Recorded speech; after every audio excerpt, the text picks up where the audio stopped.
안녕하세요. 작년 말부터 남자친구와 결혼 이야기가 오가기 시작했고, 한참 결혼 준비 중인 올해 29살 여자입니다. 대학 졸업 후 직장 생활을 하다가 3년 전부터 프리랜서로 전향의 일을 하고 있어요.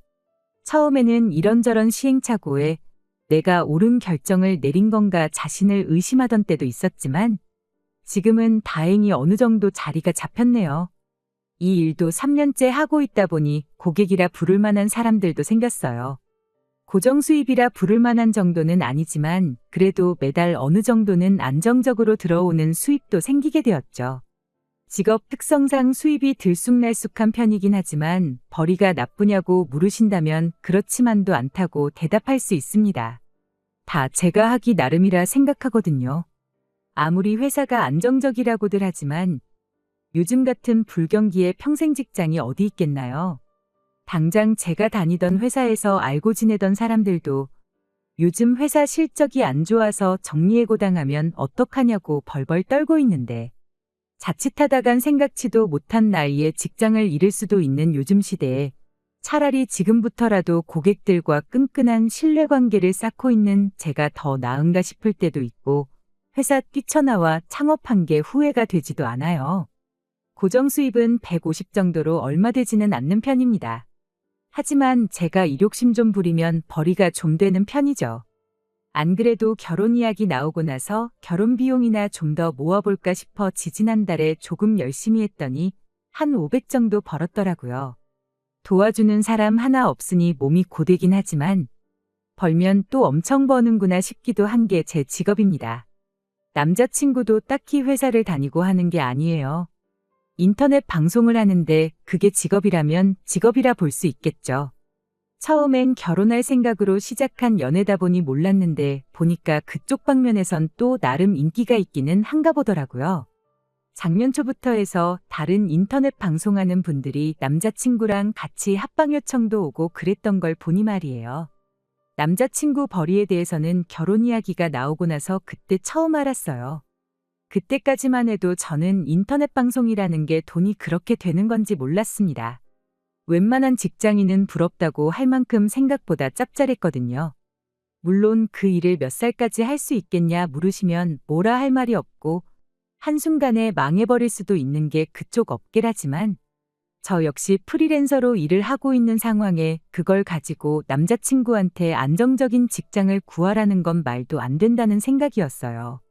남자친구는 방송이 망해도 괜찮다고 이 일을 시작하기 전에 배워놓은 기술이 있어서 여차하면 그 일을 하면 되는 거고, 그마저도 안 된다 한들 내가 너와 나 못 먹여 살리겠냐며 무슨 일이라도 할 수 있다는 자신감을 보여주었죠.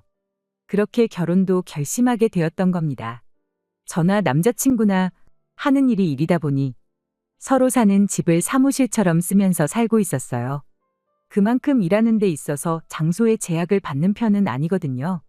그것 때문에 그랬나 남자친구가 결혼해서 신혼집을 구한다면 아파트도 좋지만 어디 공기 좋은 곳에 전원주택을 구해서 살면 어떻겠느냐 물어왔었습니다. 둘이 사람 많은데도 별로 좋아하는 편도 아니고 특히 남자친구가 자기 하는 일 특성상 아무리 집에 방음벽을 설치하고 해도 자기가 내는 소음 때문에 공동주택에서는 미원이 많이 들어온다고도 하면서요. 일하는데 제약도 없고 공기도 좋고 사람 많은 데보다 조용한 곳을 선호하는 게 또 두 사람 공통점이었던 만큼 전원주택은 저희에게 있어서 꽤나 좋은 선택지나 마찬가지였습니다.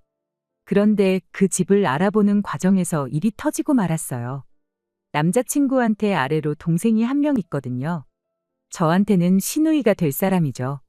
손아래 시누긴 하지만 저랑은 동갑내기 친구입니다. 연애한 지가 좀 되었다 보니 이미 진작부터 몇 번 만났고 알고 지낸 사이였어요. 그때 당시에는 결혼 생각도 없었다 보니 그냥 친구 하면서 지냈었죠. 서로 연락처도 알고 있었고 결혼 이야기 나오기 전에는 이따금씩 연락도 주고받으며 밖에서도 몇 번 만난 사이기도 했어요.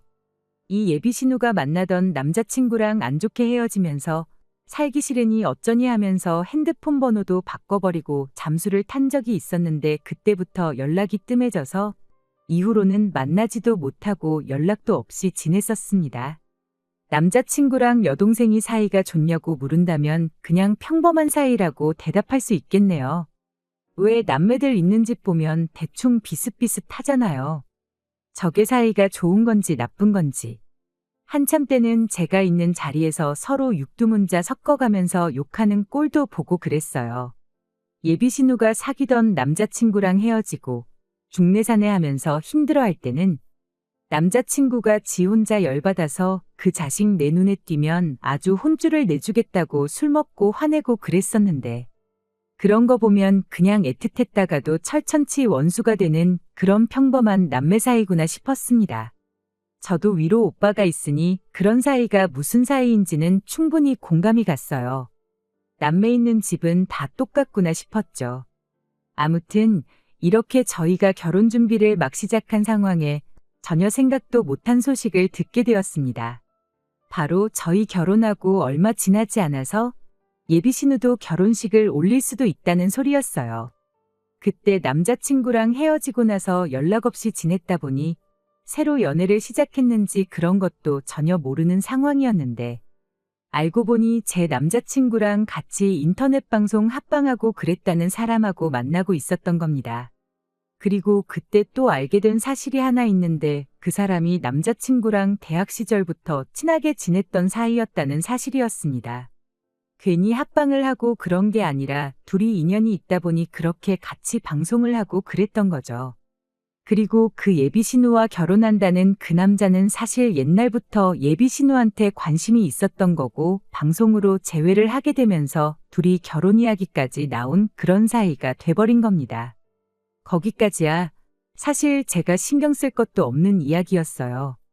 남자친구는 그저 친구랑 사돈지간이 된다는 게 신기하기도 하고 어떻게 보면 참 좋기도 하다고 하대요. 심지어 둘이 같은 일을 하고 있으니 더더욱이 말이에요. 저도 그게 뭐 문제나 되겠나 싶었는데 이렇게 사연을 보내는 지경까지 오게 돼버렸네요. 신혼집을 알아보기 시작하니 이것도 참 무시 못할 일이다 싶었어요. 서울도 아니고 아파트도 아니니 집값이 얼마나 하겠어 싶었는데 전원주택도 평수 따라 언제 지었는지 따라 위치 따라 가격이 천차만별이더라고요. 게다가 공기 좋을 것만 생각할 게 아니라 주변에 마트라든지 그런 편의시설에 대한 접근성 같은 것도 고려해야 했다 보니 오히려 매물을 고르는데도 어려움이 따랐습니다. 그래도 개중에 몇 개는 이 집 정도면 괜찮지 않나 싶은 집이 몇 개나 있었는데 제 마음에 드는 집이면 집마다 남자친구는 별로라고 하면서 퇴짜를 놓기 시작했습니다. 어떤 집은 방이 너무 붙어 있다, 집이 좀 작은 것 같다 하는 식으로 집 크기에 대해 불만을 늘어놓더니 막상 넓은 집은 방이 4칸이나 되는데 화장실이 1개밖에 없는 게 말이나 되느냐 하면서 정말 말 그대로 제가 골라오는 집이면 집마다 다 싫다고 하는 거예요. 제 입장에선 이해가 가지 않았죠. 어차피 둘이서 살 집이고 훗날 아이가 생겨서 학교 들어갈 나이가 되면 당연히 아이 생각해서 다시 애들 교육이 괜찮은 곳으로 이사를 가게 될 텐데 당장 편의시설 접근성 좋고 그런 걸 찾아야지 방이 몇 개고 화장실이 몇 개고 그런 게 중요한 게 아니라고 생각했거든요. 그런데 왜 자꾸 저런 데 집착을 하는가 했더니 이유가 따로 있었던 겁니다. 사실 결혼 준비 시작한 지 얼마 되지도 않은 상황이었다 보니 여태까지 정말 남자친구가 그런 계획을 가지고 있었을 거라는 건 상상도 못하고 있었어요. 남자친구가 딱 좋은 집을 찾았다며 저한테 인터넷으로 링크 하나를 보내주대요. 사진상으로 보면 넓어 보이긴 했는데 평수 써져 있는 거 보면 그동안 제가 찾은 집이랑 별반 다를 것도 없었어요. 오히려 복층 구조다 보니 냉난방비 같은 거 생각해보면 단점도 너무 명확한 집이었지요. 게다가 위치도 안 좋았어요. 마트는커녕 가장 가까운 편의점이 차로 10분은 내려가야 나오는 구석진 위치에 있는 집이었습니다. 그런데 남자친구는 무조건 그 집으로 해야 한다며 어깃장을 부리기 시작했어요. 어차피 반반 결혼하는데 한 사람 마음에 드는 집보다 서로 반발자국씩 양보하더라도 둘 다 마음에 드는 집을 구하자고 했던 말이 무색하게 무조건 이 집이 아니면 안 된다는 식으로 막무가내였죠. 왜 그런가 했더니 그러는 데에는 다 이유가 있었습니다. 난데없이 동생네 결혼하면 그 집에서 두 가족이 한 집에 같이 살자는 소리를 꺼내더군요. 자기가 왜 2층 집으로 골랐는지 이유도 설명해 주대요. 생활이 분리되려면 독립된 공간이 필요하다고, 그래서 2층 집이 훨씬 유리하다는 거예요. 왜 화장실 하나짜리 집이 싫다 했는지, 방이 붙어 있는 구조라 싫다 했는지 이유를 알겠더군요.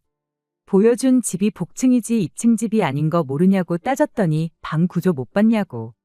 1층에 제일 큰 방이 하나 있지 않았냐고, 화장실도 1층에 하나, 2층에 하나 있으니 이보다 더 완벽한 집이 세상 또 어디 있겠냐며 이유 불문하고 신혼집은 무조건 이 집으로 해야겠다네요.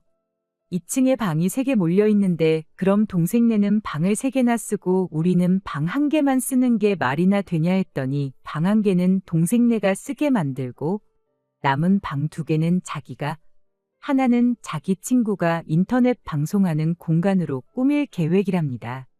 그것도 어이가 없었죠. 나는 어디서 일하냐고 했더니 우리가 쓸 방이 제일 넓다고 하지 않았냐고, 그 방에 책상 하나 놓고 하면 되지 않겠냐대요.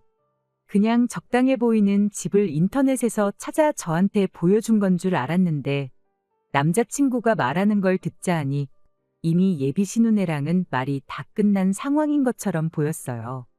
그래서 동생네는 같이 사는 걸 좋다고 하느냐 떠보듯 물어봤더니 제 생각이 맞더군요.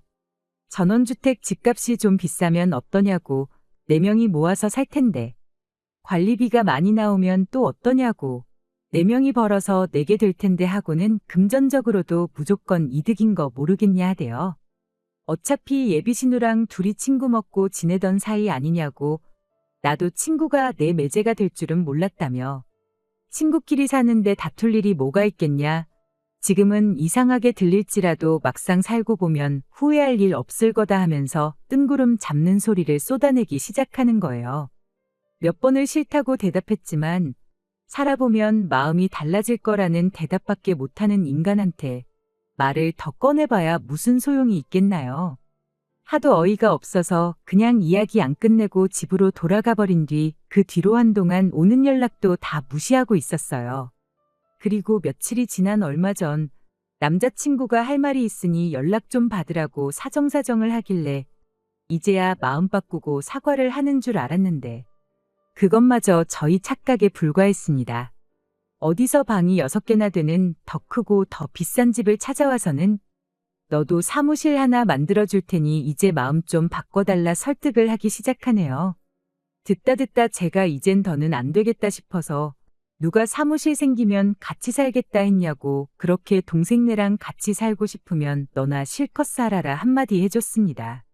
그랬더니 남자친구가 뭘 그렇게 깐깐하게 구냐고, 한 지붕 아래 산다고 생각하지 말고 아파트 같은 단지에 집 구해서 산다고 생각하면 어떻겠냐고 되묻더라고요. 우린 1층, 쟤네는 2층. 이렇게 말이에요. 혹시 아냐고, 이렇게 친구 같은 남매 부부가 한 집에 사는 걸 유튜브로 찍어서 올리면 인터넷 방송이 아니라 공중파 방송도 탈 수 있고, 그렇게 되면 그냥 인생 대역전이나 마찬가지라고, 이게 기회인 것 마냥 말을 하고 있는데 그걸 말이라고 하고 있는 걸 보니 어이가 다 없었습니다.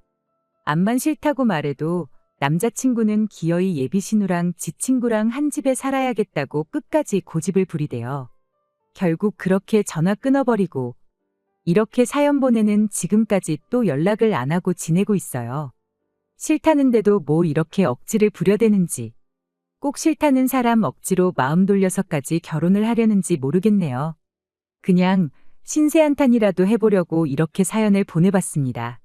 결혼을 고민하는 제가 정말 이상한 건가요? 안녕하세요. 동생 부부랑 한 집에 같이 살자는 예비 신랑 때문에 사연을 보냈던 쓰니입니다. 결국 파혼을 하게 되었네요. 문득 사연 보냈던 게 생각나서 이렇게 늦게나마 저의 이야기를 다시 적어보내게 되었습니다. 같이 살자는 것도 충분히 파혼 사유가 되고도 남았는데 그거 말고도 더한 게 하나가 더 저를 기다리고 있었어요. 그 사실까지 알고 나니 뭘 어떻게든 남자친구를 뜯어말려 생각을 고쳐먹게 하는 것보다 제가 결혼을 포기하는 게 낫겠다 싶더라고요. 그게 뭐였냐 하면 결혼식 이야기였어요. 남자친구 집에서 두 남매가 결혼할 때 둘 다 똑같이 해주기도 모한 상황이었던 거죠.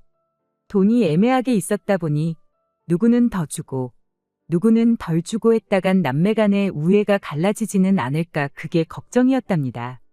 말인즉슨 애초에 한 집에 같이 살라는 것도 남자친구 부모님 입에서 먼저 나온 이야기였던 거예요. 같이 사는 게 남자친구 입장에선 저도 옆에 끼고 살고 같은 일 하는 친구도 옆에 두고 살게 되었으니 오히려 구미가 당기는 이야기였던 겁니다. 그런데 한 집에 같이 사는 것뿐만 아니라 한 해에 두 자식을 동시에 결혼시키는 것도 하객들한테 못할 짓이라며 어차피 한 집에 같이 살 건데 결혼식을 누가 먼저 하고 누가 늦게 하는 게 뭐가 중요하겠냐고. 결혼식도 이왕 하는 김에 동시에 올리라고 했다는 거예요. 일부는 저희가, 이부는 예비 신혼회가 하는 식으로 나눠서 하든 두 신랑 신부가 동시에 입장을 하든 그거는 저희끼리 알아서 정하라고 했던 거죠. 번거롭게 결혼식을 두 번이나 올 필요도 없고 축의금도 두 번 내야 할 거 한 번만 내도 되는 상황인데 남자친구 집에서는 이만큼 좋은 방법이 또 어디 있었겠나요? 하지만 한 집에 같이 사는 것부터 합동결혼식까지 그건 전부 저희 집이나 제 기분은 전혀 고려하지 않은 이기적인 결정이었다는 게 문제였어요. 합동결혼식이라니 제 평생 그런 결혼을 하게 될 것이라고는 상상도 못한 일이었거든요. 게다가 제 결혼식을 축하해주러 오는 하객들은 물론이고 저희 부모님한테도 몹쓸 짓이라 생각했어요. 그 말을 들으니 더 이상 집 문제로 다툴 것도 없다 싶었고 그냥 파혼 말고는 답이 없다 싶어 남자친구한테 그냥 여기까지만 하고 말자고 했어요. 집에서 일하니까 이렇게 하는 게 아무 문제가 없다고 생각했는데 왜 그러냐며 이해가 안 된다는 식으로 끝까지 물고 늘어지길래 나는 그렇게 한 집에 다 같이 살고 싶지도 않고 합동결혼 생각도 없으니 원하는 대로 해줄 사람을 새로 찾으라 그렇게 한마디 해줬습니다. 그랬더니 남자친구가 알겠다며 생각보다 쉽게 포기를 하대요. 저도 이렇게 어이없게 파혼을 하게 될 줄은 몰랐죠. 2년 연애한 기간이 아깝고 허무하기는 했지만 한편으로는 차라리 깔끔하게 끝냈으니 잘 됐구나 싶었어요. 그런데 일주일도 안 지나서 남자친구한테 다시 연락이 오대요. 동생네는 예정대로 결혼을 할 예정이고 한 집에서 같이 살고 합동결혼식도 허락해줄 사람을 찾을 때까지 기다려주지 않겠다고 했답니다. 뭐 보나마나 부부끼리면 집안일도 나눠하고 그럴 줄 알았는데 남자친구만 덩그러니 혼자 딸려오면 그냥 신혼집의 방해꾼이나 마찬가지라 그랬구나 싶대요. 가장 친한 친구의 우애 좋은 남매라더니 정작 저렇게 팽당할 줄은 생각도 못했던 거 아니겠어요. 다시 연락한 이유도 합동결혼식이고 한 집에 같이 사는 것도 다 필요 없다고 그냥 우리 둘이 행복하게 지내자는 소리를 하려고였어요. 제가 말할 때 진작에 들었으면 참 좋았을 텐데 이제 와서 그러는 거 늦었다는 생각은 안 드냐고. 나는 마음도 다 정리했고 너 같은 놈하고 결혼해서 내 인생에 오점을 남길 뻔했는데 이렇게 끝난 게 참 잘된 일이라 생각한다고 일 없다고 말해주고 전화 끊어버렸네요. 지금 생각해보면 길게 두고 볼 것도 아닌 걸 가지고 너무 오래 고민을 했던 것 같아요.